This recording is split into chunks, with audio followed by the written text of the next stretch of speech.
Pada sesi kali ini, setelah menyelesaikan seluruh materi, mahasiswa diharapkan mampu mencapai dua learning outcomes.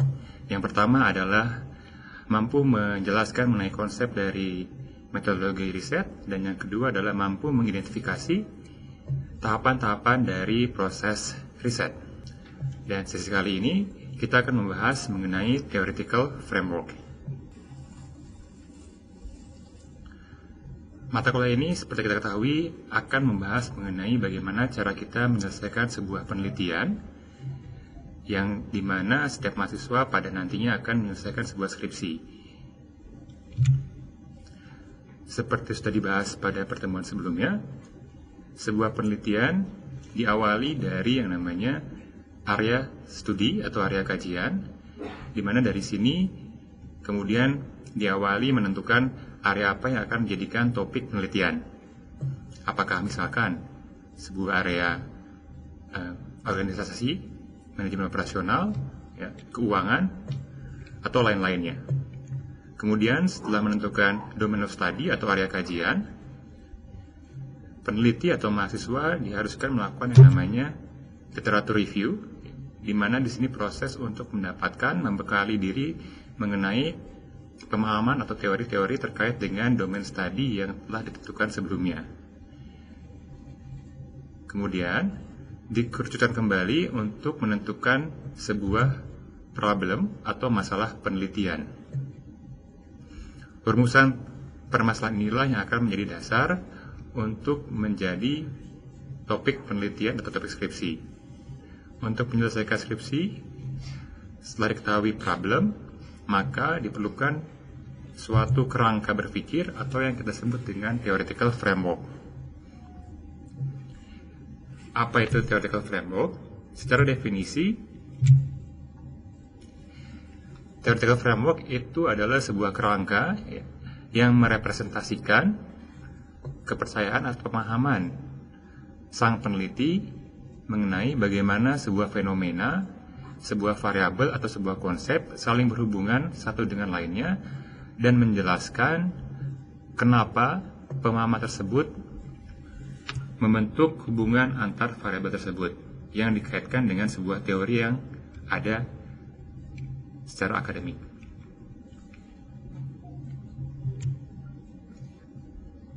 Kemudian, kapan kita memerlukan yang namanya sebuah kerangka berpikir atau kerangka teoritis? Seperti kita bahas sebelumnya, kerangka berpikir ini akan kita dapatkan setelah kita melakukan yang namanya critical review atau sebuah literature review yang nanti akan menjadi dasar kita dalam mengembangkan sebuah theoretical framework. Dan theoretical framework ini adalah sebuah fondasi dari sebuah penelitian yang dilaksanakan secara deduktif dan basis dalam pengembangan hipotesis yang akan menjadi dasar dari penelitian nantinya. Sehingga pengembangan theoretical framework ini menjadi suatu hal yang krusial apabila penelitian yang akan dilakukan adalah bersifat deduktif, teori testing, atau causal research, atau sebuah penelitian yang ingin mencari uji pengaruh atau sebab akibat. Deductive research itu adalah sebuah penelitian yang merupakan konsep di mana berangkat dari suatu hal yang general menjadi suatu hal yang spesifik atau observasi. Kemudian tahapan pertama dalam melakukan theoretical framework adalah coba tanya diri Anda mengenai apa saja yang sudah kalian baca terkait dengan teori, literature review, atau sumber-sumber yang terkait dengan kajian atau area studi yang akan dilakukan sebagai dasar penelitian. Kemudian, tentukan apa masalah dasar atau basic problem yang hendak Anda lakukan atau Anda teliti. Kemudian, apa kata kunci atau kata-kata utama atau konsep utama yang terkait dari problem yang Anda tentukan sebelumnya. Sehingga nanti dapat diketahui kata kunci tersebut secara teori mengacu pada konsep apa yang akan dijadikan dasar dalam menentukan theoretical framework. Tahapannya adalah sebagai berikut. Yang pertama adalah identifikasi konsep-konsep utama, kemudian tentukan konsep utama tersebut berdasarkan referensi yang sudah dibaca, sehingga apa yang menjadi ide permasalahan tersebut sudah dikaitkan secara teori, bukan hanya masih sebatas konsep, tapi sudah dikaitkan dengan teori dan referensi yang ada, yang terbukti sudah melakukan penelitian sebelumnya. Contoh dari theoretical framework adalah seperti kita bahas sebelumnya, bahwa ini akan menjelaskan mengenai hubungan antar variabel yang akan Anda teliti. Contoh pertama misalkan adalah kita ketahui ada sebuah variabel 1 di mana kita memiliki dugaan akan mempengaruhi variabel 2. Dalam hal ini, variabel yang mempengaruhinya disebut independent variable atau variabel bebas, kemudian variabel yang dipengaruhinya disebut dengan dependent variable atau variabel terikat. Model seperti ini bisa kita nyatakan bahwa variabel 1 memiliki pengaruh terhadap variabel 2. Hal inilah yang nanti akan diuji melalui uji hipotesis. Kondisi lainnya adalah selain kita ketahui ada variabel independen dan variabel dependent, sebuah model konseptual itu juga bisa melibatkan variabel yang disebut dengan mediating variable atau intervening variable, di mana variabel mediating atau intervening variable ini adalah variabel yang mempengaruhi hubungan antar variabel dependent dengan variabel dependent. Sehingga bisa kita sebut bahwa variabel 2 mempunyai pengaruh atau mempengaruhi hubungan antara variabel 1 dan variabel 3 menjadi hubungan yang tidak langsung. Apabila kondisinya seperti ini, maka variabel yang terlibat adalah variabel independent, variabel mediating, dan variabel dependent. Model yang ketiga adalah apabila melibatkan variabel independent, moderating, dan variabel dependent. Konsep seperti ini atau model seperti ini bisa kita nyatakan bahwa variabel 1 memiliki pengaruh terhadap variabel 3, di mana kekuatan atau arah hubungannya dipengaruhi oleh keberadaan variabel 2. Apabila terdapat variabel yang seperti ini, maka posisi variabel 2 ini disebut sebagai moderator atau moderating variable. Kemudian, tujuan dari dilakukannya atau pengembangan sebuah kerangka teoritis pada dasarnya untuk memperkenalkan definisi dari konsep atau variabel pada model penelitian Anda.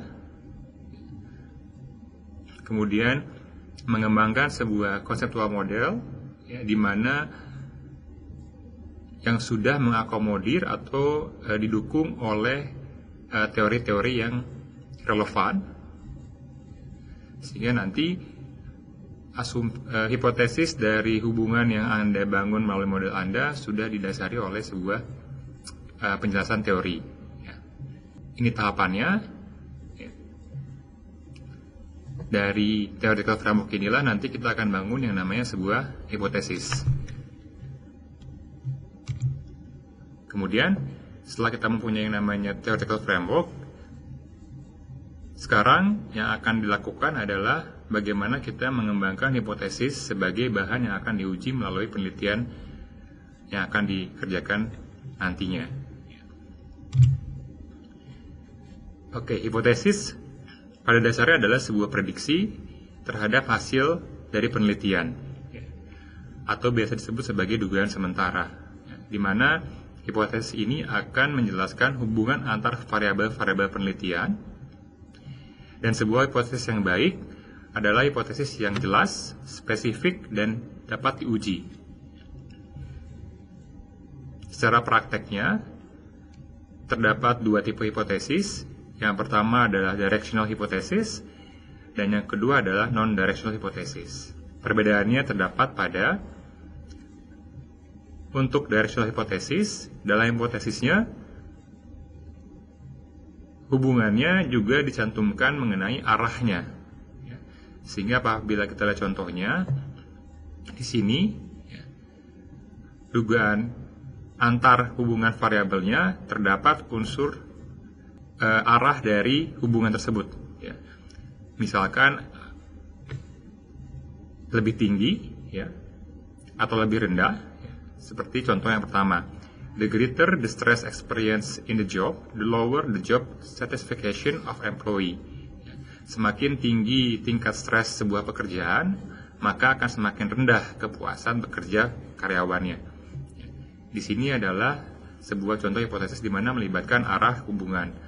Sedangkan contoh yang kedua adalah apabila hipotesisnya tidak menjelaskan arahnya, tapi hanya menyatakan terdapat sebuah hubungan atau sebuah pengaruh. Seperti contoh yang pertama, there is a relationship between age and job satisfaction. Jadi hipotesisnya hanya menjelaskan terdapat hubungan antara umur dan kepuasan bekerja. Tidak ada pernyataan mengenai arah dari hubungan yang diduga ini. Oke. Nah, kemudian hipotesis ini akan erat kaitannya dengan research question yang kita bangun di sebelumnya. Dan perbedaannya yang mesti dipahami adalah apabila kita bicara mengenai research question, bentuknya harus selalu berupa question atau pertanyaan. Berbeda halnya dengan hipotesis. Hipotesis itu adalah sebuah pernyataan, sebuah statement. Contohnya adalah misalkan apabila sebuah research question bentuknya adalah apakah tingkat kompensasi memiliki pengaruh positif terhadap kinerja karyawan? Tanda tanya, ini adalah sebuah pertanyaan yang akan dijawab melalui penelitian. Hipotesis kemudian adalah sebuah dugaan yang kita bangun berdasarkan theoretical framework. Jadi misalkan untuk research question yang tadi disebutkan, hipotesisnya adalah alternatif pertama, misalkan tingkat kompensasi memiliki pengaruh positif terhadap kinerja karyawan. Titik. Atau jika tingkat kompensasi semakin tinggi, maka kinerja karyawan akan semakin tinggi. Dari kedua alternatif hipotesis ini bisa kita lihat bentuknya adalah sama-sama pernyataan. Jadi yang perlu diingat adalah research question adalah pertanyaan dan hipotesis bentuknya adalah pernyataan. Dari seluruh rangkaian yang sudah dijelaskan tadi dari awal, dapat kita summarize, dapat kita simpulkan bahwa sebuah theoretical framework itu akan kita butuhkan untuk menjadi dasar dari kerangka berpikir dalam melakukan penelitian, di mana untuk mendapatkan sebuah kerangka yang pertama perlu kita lakukan adalah kita harus menentukan atau menulis sebuah problem utamanya yang kemudian nanti akan difokuskan menjadi sebuah research question yang akan diteliti. Kemudian dilanjutkan mengenai identifikasi setiap key concept atau variabel-variabel utamanya yang nanti harus didukung oleh literatur atau teori-teori yang relevan. Setelah itu kemudian identifikasi hubungan antar variabelnya dan diakhiri dengan mengembangkan hipotesis yang akan diuji. Oke, tadi sudah kita pahami betul bahwa mengenai konsep dari theoretical framework dan juga aplikasinya untuk pengembangan hipotesis. Kali ini ada sebuah exercise atau latihan yang akan bisa membantu untuk lebih memahami mengenai pemahaman dari theoretical framework dan hipotesis, di mana Anda diminta untuk mengembangkan sebuah theoretical framework dan hipotesis berdasarkan situasi yang ada pada skenario ini. Dan dari skenario ini kemudian dikembangkan sebuah kerangka yang menggambarkan hubungan antar variabel yang diamati. Kemudian dari situ dikembangkan sebuah hipotesis yang akan diuji. Oke, seluruh materi pada sesi kali ini berdasarkan referensi dari buku Sekaran dan Bugi tahun 2013, chapter 5 mengenai theoretical framework dan hypothesis development. Dan sekian untuk sesi kali ini.